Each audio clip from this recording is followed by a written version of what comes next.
వైఎస్ఆర్సీపీ జగన్మోహన్ రెడ్డి మీ 5 ఏళ్ల పరిపాలనలో కల్తీ మద్యాన్ని తయారు చేసి రాష్ట్ర పేద బడుగు బలహీన వర్గాలి ప్రజల ద్వారా తాగిపిచ్చి ఎంతోమంది మహిళల తాలుబొట్టును తెంచిన ఘనత నీది జగన్మోహన్ రెడ్డి.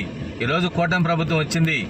ఏపీ ఎక్సైజ్ సురక్ష యాప్ ద్వారా ఈరోజు రాష్ట్ర ప్రజలకి నాణ్యమైన మద్యం అందించాలి, వారి ఆరోగ్యాన్ని కాపాడాలనే లక్ష్యంతో నారా చంద్రబాబు నాయుడు గారు పనిచేస్తూ ఉన్నాడు.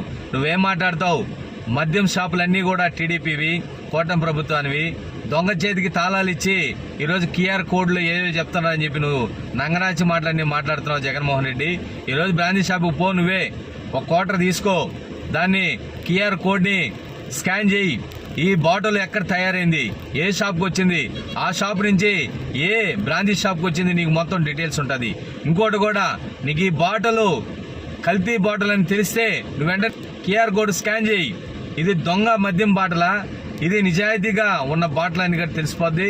దయచేసి జగన్మోహన్ రెడ్డి, నీలాగా పేద ప్రజలు బతుకుల మీద పడి లక్షల కోట్లు సంపాదించుకునే ప్రభుత్వం కాదు మాది.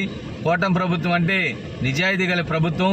ఈరోజు రాష్ట్రాన్ని ఏ విధంగా అభివృద్ధి చేస్తున్నారో అదేవిధంగా రాష్ట్ర ప్రజల ఆరోగ్యం కూడా కాపాడే విధంగా నారా చంద్రబాబు నాయుడు గారు అడుగులేస్తూ ఉన్నాడు.